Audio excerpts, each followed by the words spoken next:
is John O'Connor. I represented Bryan Sheppard in his federal trial. I would say Bryan was a typical 18-year-old. He was, young, good-looking kid. I would say a street kid in the sense of he just in talking to him and slang and so on that always respectful, always basically said to me, Mr. O'Connor, or yes sir, or so on. I don't believe there was any violence in him, wasn't any at the time. Didn't see that in his spirit or in his talking or his, and so on. I think with his dad there was a little friction, but I think his mother, it was solid. I mean, they were one as to two. I mean, they were just solid. I think his dad was a little bit more harsh and more hard and was more of a disciplinarian, where mom was a little bit more of what moms do is when boys get in trouble, they defend them no matter what, and the dad was a little bit more circumspect. Well, he was going to be released from the Clay County Jail. We were waiting in the detention area there to get him. Virgie was, in tears. His dad was pretty emotional. His dad was a pretty strong person. I mean, he was not one to show a lot of emotion, but it was an emotional setting. And then when Bryan came out, he was crying, his eyes were red, and he literally fell in his mother's arms. And I've always looked back to that day over this whole case, that just if there's an eyes or the action of someone who's innocent, that's what I saw. And it was just it was a beautiful moment for being a lawyer, but it was also a real moment because I knew the evidence leading up to there. I knew that we had the polygraph done by a reputable polygraphist, and just from the facts and the circumstances, you just kind of knew, or you felt you knew. But I think actions speak positive.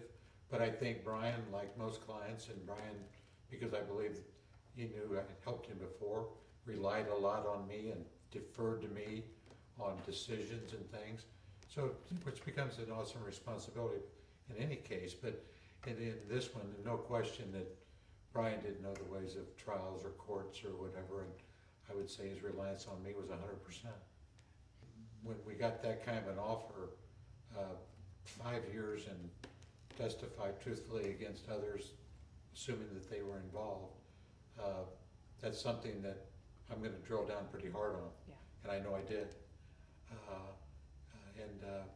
And I know Bryan, every time I went there, different angles, adding, he was always, John, I can't do that because we didn't do it. I can't do that. We didn't do it. And so we reached a point where, as a lawyer too, you have ethical responsibilities. If the client later then is going to all of a sudden change back because you arguably maybe browbeat him into saying something, but we never even got there. Obviously, he knew he could say whatever he needed to say to get the 5 years. And he made the choice not to do that, knowing he was facing life without parole. So I think those actions pretty much speak for themselves. When the guilty verdict came, him and Richard just were crying like babies. I mean, it was hard. And that was a real emotional moment. But it just, again, it rings that truth of, you just don't have many people that are that emotional that doesn't ring true of their guilt or innocence. Unbelievably impressed. I mean, he was just like, his spirit, his whole being. I mean, he was, it was just a great meeting. He looks great. Most people that have spent any time in prison at all, they just get worn and get older looking. Bryan has kept his youthful look. I mean, and the same respect and the same person basically that I saw 20 years ago, but he's just 20 years older and more, obviously much more mature, much more aware of his place, and not accepting of it to the extent that he's had to accept it, but done it with, I'd say, being there all that time, knowing you didn't commit the crime that you're accused of, and being in the spirit that he's in.